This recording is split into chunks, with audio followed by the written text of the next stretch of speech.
gentillesse permet toujours d'être entendue et respectée. Êtes-vous d'accord avec cette affirmation? Introduction. 30 secondes. La gentillesse est souvent perçue comme une qualité essentielle dans les relations humaines. On dit souvent que les gens bienveillants sont plus appréciés et évités. Mais est-ce que la gentillesse garantit réellement d'être toujours entendue et respectée? Personnellement, je pense que la gentillesse est une qualité qui favorise le dialogue et le respect, mais qu'elle ne garantit pas systématiquement d'être écoutée, surtout dans des contextes plus compétitifs ou hostiles. Argument 1. La gentillesse favorise le respect et l'écoute. Tout d'abord, il est indéniable que la gentillesse facilite les interactions humaines.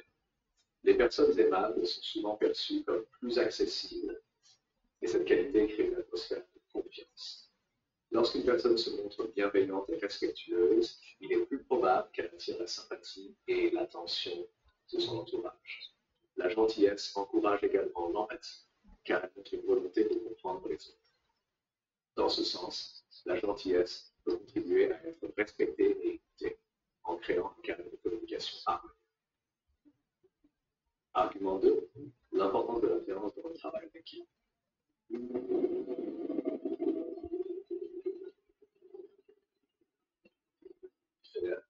Au sein de l'équipe, la gentillesse est un atout majeur. Les leaders bienveillants sont souvent plus efficaces, car ils inspirent la confiance et le respect.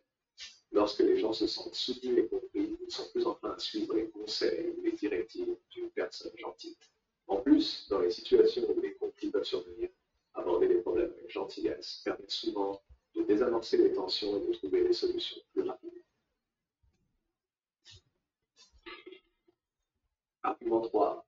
La limite de la gentillesse dans les environnements hostiles. Cependant, la gentillesse ne garantit pas toujours d'être entendue ou respectée, notamment dans des environnements où règne la compétition ou l'agressivité. Dans ces contextes, une approche trop bienveillante peut parfois être perçue comme une faiblesse.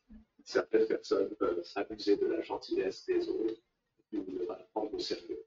Par exemple, dans le monde des affaires ou politique, ceux qui se montrent trop conciliants risquent de ne pas être pris au sérieux ou d'être perçus comme manquant d'autorité.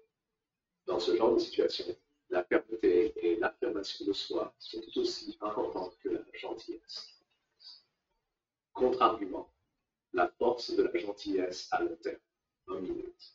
Cela dit, même dans des environnements difficiles, la gentillesse peut avoir des effets bénéfiques à long terme.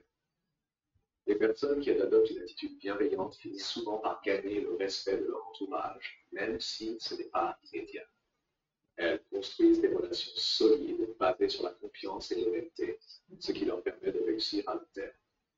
Ainsi, même si la gentillesse n'est pas toujours synonyme de succès immédiat, elle reste un trait de caractère qui peut payer sur la durée. Conclusion.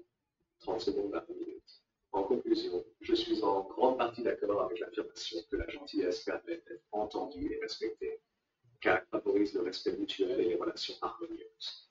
Toutefois, la gentillesse seule ne suffit pas dans certains contextes où il est important d'allier bienveillance et fermeté pour éviter que ce trait ne soit perçu comme une faiblesse. Dans un monde idéal, la gentillesse devrait toujours être valorisée, mais il est crucial de savoir s'adapter aux circonstances.